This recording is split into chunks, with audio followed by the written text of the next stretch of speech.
let's consider the question of what is an ally. At a minimum, I'd say it involves a certain coincidence or congruence of interest between two countries. But more than that, it implies that the relationship itself has positive value in that one country is willing to do certain things that it would not otherwise have done on its own because the alliance exists and because the other country would like it to do that, with the implied quid pro quo that the other country is going to do some things it wouldn't otherwise do in favor of the interests of the first state. Mutual assistance, back scratching. Now, if you look at the U.S.-Israeli relationship, with regard to coincidence of interest, there clearly are, first of all, some interests that we have in common with regard to our domestic social and political structure for the dominant part of the population in those territories controlled by the Israeli government.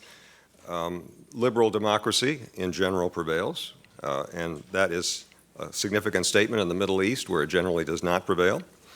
And we do have some shared concerns with our Israeli friends with certain forms of violent extremism that consider both of us as enemies. But the coincidence runs into some limitations.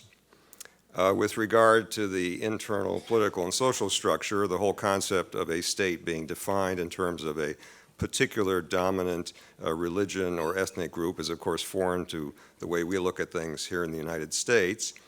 And as far as having common adversaries is concerned, I think here I would say, although we certainly share a lot of the same violent adversaries, some of the aspects of the Israeli approach for dealing with them are not ones that we would share and not ones in U.S. interest. For example, it is not in U.S. interests to have had a strangulating blockade of the Gaza Strip as a way of dealing with Hamas, which Israel considers a sworn enemy of itself, not to mention things like Operation Cast Lead and what that has done in the Strip.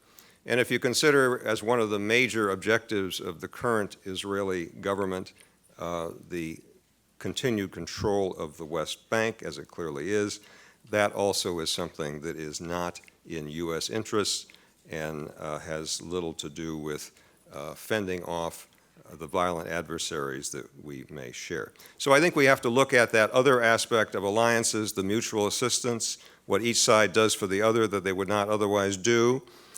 Certainly in one direction, that is to say what the United States does that it would not otherwise do on Israel's behalf, there's an awful lot. And we can start with the approximately $3.1 billion in assistance each year. I know this has been mentioned earlier in the day, but let's just review some of the bidding. The total amount of U.S. aid provided to Israel through the years is $118 billion in uncorrected or unadjusted dollars, or adjusting for inflation, approximately $234 billion, or about a little more than $250 billion. This is going to a country, the recipient country, that has a per capita income of about $33,000 a year, which makes Israel one of the 25 richest countries in the world. That is a higher average income level than for the European Union as a whole. As far as military strength is concerned, which is something we would immediately turn to when we talk about security issues, there's no question that Israel is the preeminent military power in the region. We are all aware of its nuclear arsenal, but at the conventional level, the qualitative edge that the Israelis have enjoyed and has accounted for their splendid victories in the past has, if anything, grown greater as Arab armies and their equipment have rusted, which I think is the appropriate description of something like the Egyptian army. So if there were a new military contest between Israel and any of its neighbors, it would be, quite frankly, no contest. And it's hard to imagine any of its adversaries even getting so far as those first few days of the 1973 war when, by virtue of surprise, before things were reversed, the Egyptian army managed to score enough successes so that Anwar Sadat would have, could stand tall and with respect start the peace process that he did.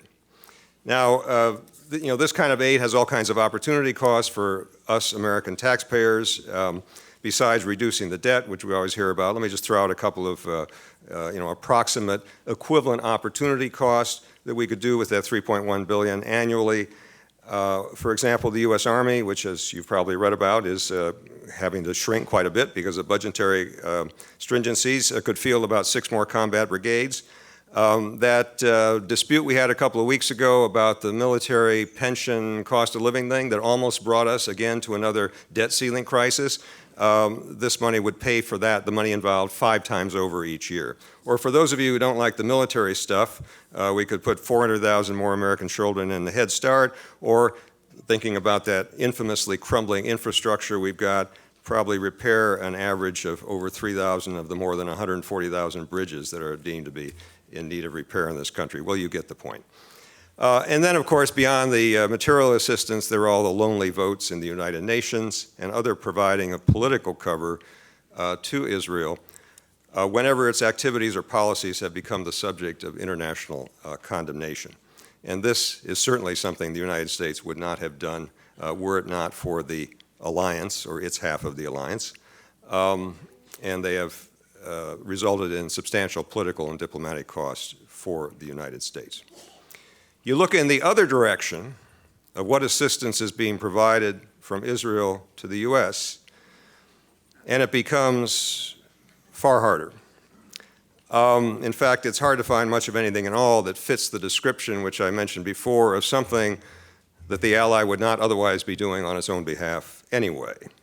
One sometimes hears, when this question comes up, references to things like science and technology cooperation, especially with regard to military technology, and clearly we have had that with the Israelis. But almost all of this is either things that Israel would be doing on its own because it's in its own interest to do it, with the United States not necessarily a factor, or it's something where the cooperation could take place and probably would take place without the extraordinary nature of the relationship that results in all of the material and diplomatic support going the other way. The traditional kind of thing that we think of, first of all, when we think of allies in the security context, is fighting on behalf of the interests of someone else, just like our American allies, and we and our Americans have fought alongside our allies from Britain and Canada and the world wars and that sort of thing. And here we don't get any benefit at all. It's been less damaging for the United States, for Israel, to stay out of our fights, and this was dramatically demonstrated in, for example, Operation Desert Storm back in 1991, when we made it absolutely clear we don't want the Israelis to get involved in that fight because it would be more politically damaging for us if they did. And that underscores the extent to which the relationship on security matters has been more of a liability than an asset.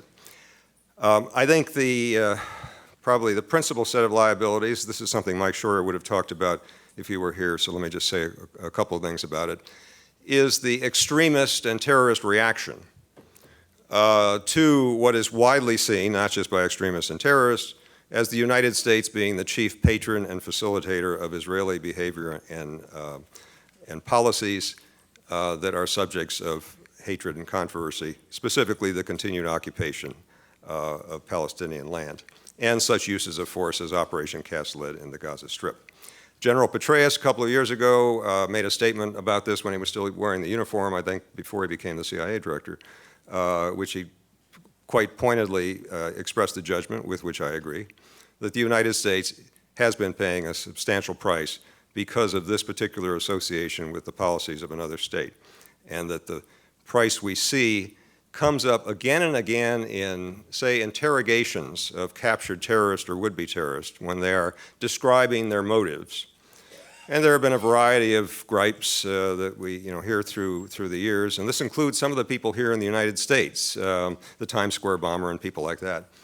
But the one theme that comes up again and again and again and again is the unresolved Palestinian issue, the Israeli role in it, and the U.S. role in backing Israel. But the concept that Israel is an ally of the United States is, of course, firmly embedded in American political discourse.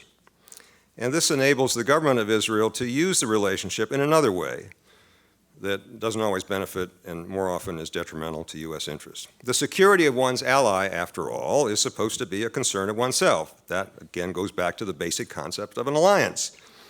And so anytime the label of Israeli security gets applied to something, then the U.S. is induced to follow certain paths that it might not otherwise follow and might not be in its interest. And this is something that the Israeli government does repeatedly for other purposes, particularly ones having to do with those controversial issues about the occupation. For example, in all the discussions about the West Bank and what might be done about that, we hear the Israeli demand, among many others, of course, to maintain a military presence indefinitely in the Jordan Valley, with the rationale being that it has to be a form of protection against some sort of unspecified threats coming from the east. And if you start thinking that through and asking yourself, well, just what is the threat that would come from the east? You know, is King Abdullah in Jordan going to fire up his old tanks and go across? You know, are the Iraqis going to go across Jordan? And are the Iranians going to go across Iraq and Jordan to, you know, launch some kind of invasion? Well, it's fanciful and, quite frankly, a bit ludicrous. And moreover, given the qualitative advantage, not to mention the intelligence prowess and so on of the Israelis, any Arab legion that started wading across the Jordan River would be crushed before it had a chance to dry its feet, even if the Israelis were not in occupation of the West Bank. And another important dimension is, if we really are concerned about Israeli security, the occupation is a net minus rather than a plus for Israel, insofar as it constitutes, number one, a major preoccupation and drain on resources for the Israeli Defense Forces, who have to worry not just about fanciful things coming across the Jordan River, but other things that might be real threats. And also because of the hatred and the reaction that sometimes takes terrorist and violent forms because of the occupation. Now, something somewhat similar is happening with a very salient issue today, and that's the Iranian nuclear question. Now, there is no doubt that there is a lot of genuine concern in Israel, and I'm talking about the population, not just about the government, about the specter of an Iranian nuclear weapon.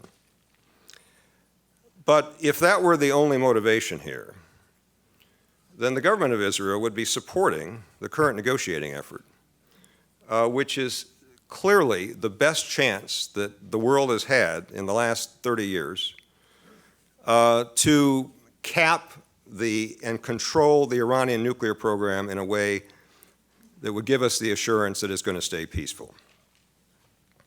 Just look at what was achieved with the preliminary agreement, the so-called Joint Plan of Action that was negotiated with the Iranians and completed last November. That alone, even if it were just extended indefinitely, got most of what we need to get in terms of enhanced inspections, in terms of putting a cap on the low-enriched uranium, in terms of doing away with the medium-enriched uranium, having restrictions on any further advances that mean anything at their nuclear reactor, and so on and so forth. And yet, the government of Israel, far from supporting these negotiations, has been doing everything it can to sabotage and undermine them, including promoting legislation in this country that would have that effect. And so one has to conclude that the Israeli policy here is not driven just by a concern about an Iranian nuke. It's driven by other objectives. The main objective, as I would describe it, is to keep in play the issue of a possible Iranian nuclear weapon, because that immediately can be translated into Israeli security. Now, never mind that, if, contrary to the current policy, Iran ever were to build a nuke, this would be one nuke against the 200 or however it is that Israel has. We still are within reach very much of that objective of securing an agreement that gives us confidence that there never will be an Iranian nuke. And yet, the major thing, probably the single overriding theme in national and foreign and security policy that the current Israeli government has propounded is the anti-Iranian theme. And if you listen to the Israeli Prime Minister's speech that he gave a few blocks away at the convention center earlier this week, the first half of the speech was all about how awful Iran is. Now, a lot of what he said, even if you believed it, still does not lead to the conclusion that we ought to undermine the negotiations aimed at making sure we don't have an Iranian nuke. If anything, If you believed it, that's all the more reason to hope that the negotiations succeed rather than to sabotage them. But and let me just mention a couple of things that the Prime Minister said, because he really has been straining to make the case. I mean, he refers to the Iranian nuclear weapons program. Well, according to the U.S. intelligence community, Iran has not decided to build a nuclear weapon, and any of their weapons design work was ended over a decade ago. He also said, I'm trying to get almost his exact words here, that Iran publicly calls for the destruction of Israel. I'm pretty familiar with Iranian public government statements, and I have a hard time finding anything. There was one thing that the former president, Ahmadinejad, said a few years ago that got mistranslated into you're wiping Israel off the map or something like that. If you ask the current Iranian government what their perspective on this is, well, the Iranian foreign minister, Mr. Zarif, said if the Palestinian issue can be resolved, he foresees actually having full diplomatic relations between the Iranians and the Israelis. I'm not predicting that's going to happen anytime soon, but it certainly shows you how far from the truth is any statement that Iran publicly calls for Israel's destruction. And then the Prime Minister said, as another example, Iran continues to build ICBMs. I don't know how to put this, but the most charitable way is that's flat rate false. Insofar as anything we know, there's no indication they're doing anything with ICBMs or even IRBMs, the next lower range. They do have medium-range ballistic missiles, but even on those, they haven't been doing much in the way of testing or development so far. So what does this, all of this constant drumbeat of this Iranian specter do for Mr. Netanyahu's government? Well, it serves as the best kind of distraction you possibly could have from things that the Prime Minister perhaps would rather not talk about, some of which have been the subject of earlier presentations here today, such as the occupation. It keeps Iran ostracized. It keeps it as an international pariah and therefore is not going to be a competitor for influence with Israel in the Middle East. And in particular, it precludes any competition for U.S. attention as a partner in things where we might want to work with other governments, and not just with the Israelis in this region, to advance our interests.